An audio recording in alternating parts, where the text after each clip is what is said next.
M Ramurthy அவர்களையும், B Rajendran அவர்களையும், வேல்முருகன் அவர்களையும், எஸ்.கே. பொன்னரசு அவர்களையும், கே. ஹரிக்குமார் அவர்களையும் இந்நேரத்தில் வருகிறவர்கள்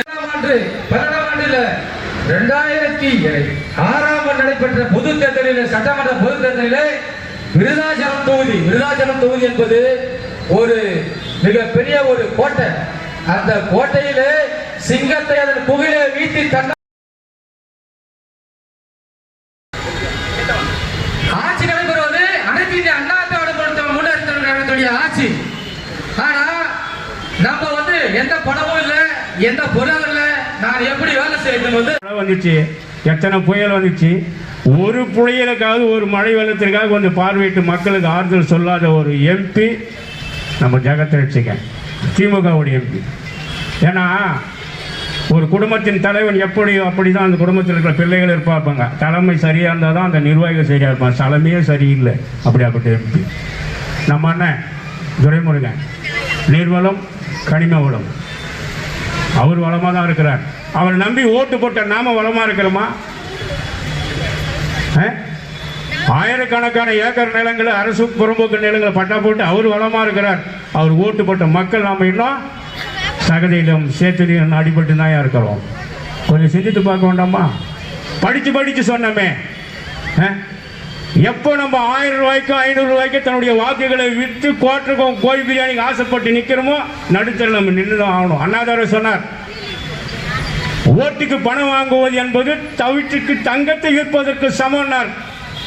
தவிடு என்பது பணம், தங்கம் என்பது ஓட்டு. அண்ணாதுரை சொன்னது பேரறிஞர் அண்ணா. ஆனால் நம்ம என்ன செய்கிறோம்? இதுக்கெல்லாம் ஆசைப்பட்டு தகுதி இல்லாத ஒரு மனிதரை கொண்டு வந்து மந்திரியாகவும் எம்எல்ஏ ஆக்கிட்டு இன்றைக்கு நாம் பாழங்களத்தில் விழுந்திருக்கிறோம். இந்த பொதுக்கூட்டம் எத்தனை இன்னலுக்கு மத்தியில் என் தம்பி வி.கே. சுரேஷ்குமார் நடத்தி கொண்டிருக்கிறார் தெரியுமா? இது போன சனிக்கிழமை நடத்த வேண்டிய பொதுக்கூட்டம், அது முன்னாடி சனிக்கிழமை நடத்த வேண்டிய பொதுக்கூட்டம். போன சனிக்கிழமை ஏடா நடத்தலன்னு கேட்டாக்கா, உதயநிதி ஸ்டாலின் வந்துட்டாராம்.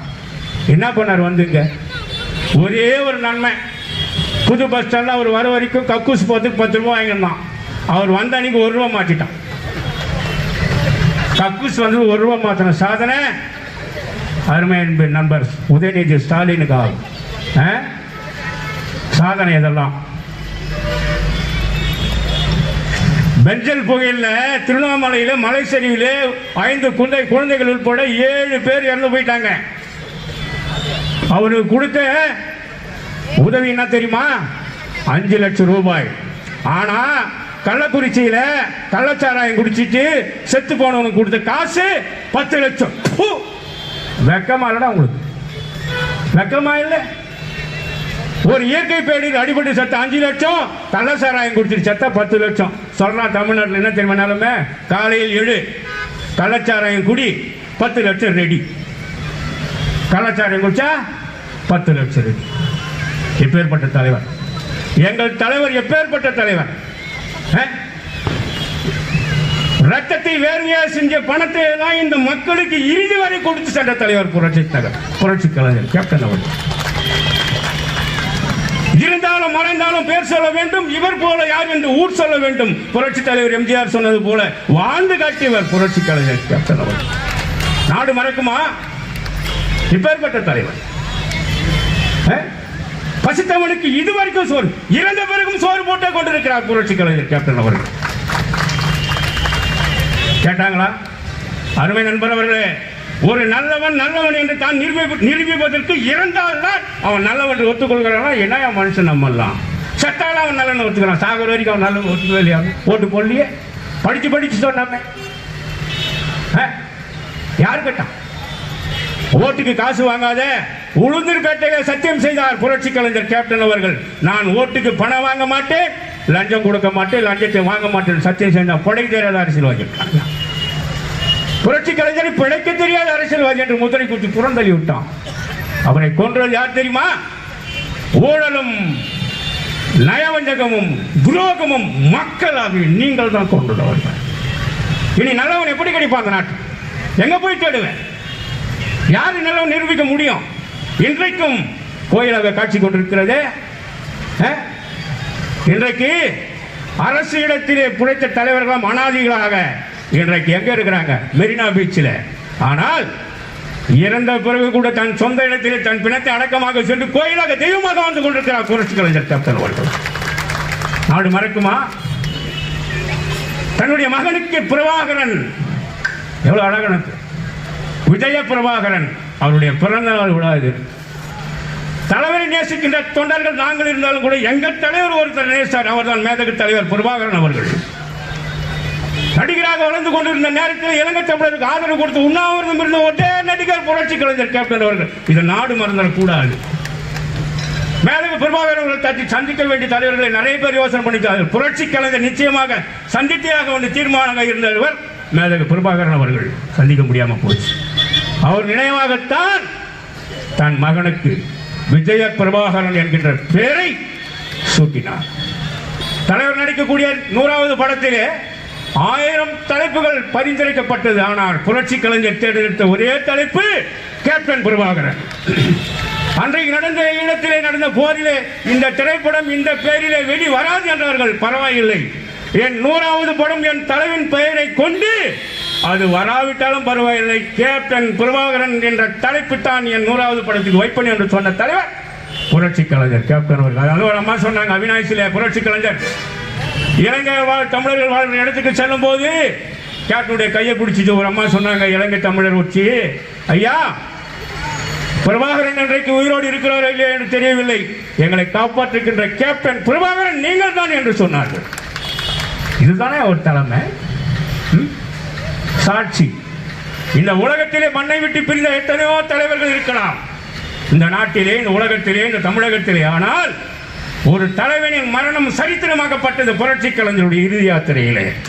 கின்னஸ் புத்தகத்திலே பதிவு செய்கின்ற அளவுக்கு கூட்டம் கூடியது என்று சொன்னால் இல்லையா தலைவர்?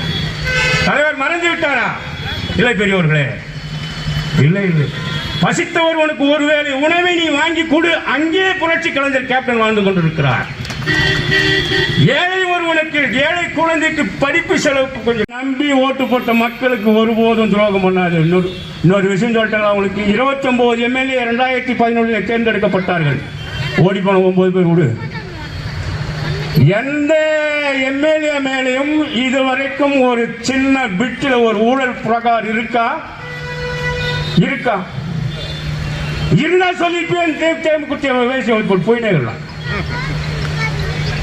மாதம் 3 மாதத்திற்கு ஒரு முறை தன்னுடைய தொகுதி மக்களை சந்தித்து எம்எல்ஏ அதெல்லாம் குறை இருக்கான்னு கேட்ட ஒரு தலைவர் புரட்சி கலைஞர் கேப்டன் அவர்கள். நீங்கள் தேர்ந்தெடுத்த எம்எல்ஏ சட்டமன்ற உறுப்பினர் மாதிரி ஏதாவது குறை இருக்கா என்கிட்ட சொல்லுமா, நான் கேட்கிறேன் அப்படின்னு சொன்ன ஒரு தலைவர் புரட்சி கலைஞர். ஆனா இங்க ஏமா பர்சன்டேஜ் ஒண்ணுமே காணும், 40% வாங்கிக்கிறேன், ஒன்றும் எனக்கு ஒன்றும் சேரல. ஊழல் பெஞ்சல் புகழுக்கு பாருங்க, திருவண்ணாமலை மாவட்டத்தில் செய்யாறுல பிரிட்ஜ், ஓபன் பிரிட்ஜ் தந்து 3 மாசத்துல தரையோடு ஆட்சின்னு போயிடுச்சு. அந்த லட்சத்தில் இதுவரைக்கும் ஸ்டாலின் அவர்கள் அந்த மந்திரி, பிடபிள்யூ மந்திரி யார்? எவா வேலு, அந்த மாவட்டத்தை சேர்ந்தவர் தான் பொதுப்பணித்துறை மந்திரி. இதுவரைக்கும் நீங்கள் எடுத்த நடவடிக்கை என்ன அவர் மீது? என்ன? ஆயிரக்கணக்கான கோடி ரூபாய் ஊழல் செஞ்ச செந்தில் பாலாஜியை சிறைச்சாலையில் ஓராண்டுகளுக்கு மேலாக இருந்த அவனை கூப்பிட்டு மறுபடியும் அதே துறையை கொடுக்குறேன்னா திருடன் சாவி கையில கஜனா பொட்டி சாவியை திருடன் கையில் கொடுத்து சம்பந்தம் யாரு?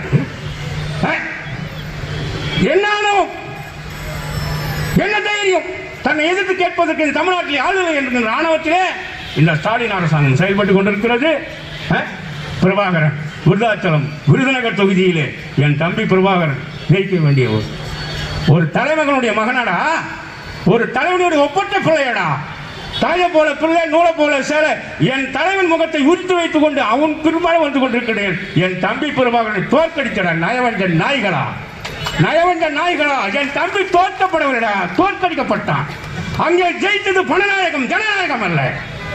அங்கே ஜெயித்தது பணநாயகம், ஜனநாயகம் அல்ல. எத்தனை நாளைக்கு இந்த கபட நாடகம் ஆடுவீங்க? காலம் ஒரு நாள் மாறும் நிச்சயமாக.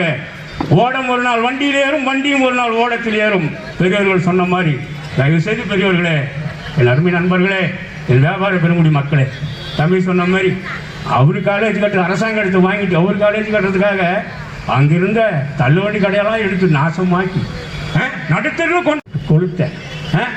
அது பேப்பர் குப்படாது, பேப்பர் குப்பையை சேர்த்து வைக்கிற பாவத்தோடு சேர்த்து எங்கேயுமே கொட்ட போறேன். அருணா கொடி கூட அத்துத்தான பதிக்கிறாங்க படுதவைகளை என்று புரட்சி கலைஞர் சொன்னார். தத்துவங்கள் அருமை பெரியவர்களே, 10 நிமிஷம் டைம் நான் எடுத்துட்டேன் நிறைய. அதனால கலர் பேசிக்கிறேன்னா வாட்சி கையில் வச்சுன்னு போகுது. இப்படி நல்ல அரிய பல திட்டங்கள் என்னென்ன திட்டம் வச்சிருந்தார் புரட்சி கலைஞர்? ரேஷன் பொருட்கள் வீடு தேடி கொடுப்பேன். என் ஆட்சி பொறுப்பிலே தேமுதிக ஆட்சி பொறுப்பிலே வந்தால் புரட்சி கலைஞர் சொன்ன திட்டம் ரேஷன் பொருட்களை வீடு தேடி கொண்டு வந்து கொடுப்பேன். ஏழை குழந்தைகளுக்கு கம்ப்யூட்டர் கல்வி கொடுப்பேன் சொன்னார். மாதந்தோறும் என் தாய்மார்களுக்கு வருமானத்தை பெருக்க வேண்டும் என்று சொன்னால் சுய வருமானம் வேண்டும், கரையமோடு இலவசமாக கொடுப்பேன். இன்றைக்கு டெல்லியில வீடு தேடி ரேஷன் பொருட்கள் அமலுக்கு வந்திருக்கு. தமிழ்நாட்டில் அதை அமல்படுத்தலாம்னு யோசிக்கிறேன். ஏன்னா நம்ம கொடுத்து வாக்குறுதினால இவங்களுக்கு பேர் வந்துடும் புரியல, இவங்க யோசிக்கும். இப்படி நல்ல அறியப்பட திட்டங்களை சொன்னார். பெண்கள் நாட்டின் கண்கள் 1000 பேருக்கு ரிப்போர்ட் இருக்கு. பேப்பர் பொருட்கள் இன்சூரன்ஸ் பாலிசி கொடுத்தவர் புரட்சி கலைஞர். ஆட்டோ ஓட்டுநர்களும் சரி, இயற்கை சீடர் குருன்னு சொல்றேன்னா என்ன உருவாக்குறதே காட்பாடி சுகுமாரன் தான். அதை மறக்க கூடாது இல்லையா? தேசிய முற்போக்கு திராவிட கழகத்திலே தொண்டன் நன்றி மறப்பவன் அல்ல, இதை எடுத்து சொல்வதற்கு தான் இது. மற்றும் இங்கு வருகை தந்திருக்கின்ற மாவட்ட நகர ஒன்றிய பேரூர்வக நிர்வாகிகளே, தாய்மார்களே, பெரியோர்களே, உங்கள் அனைவருக்கும் என்னுடைய முதல் கண் வணக்கம். 5 மெசேஜ் தான் போச்சு.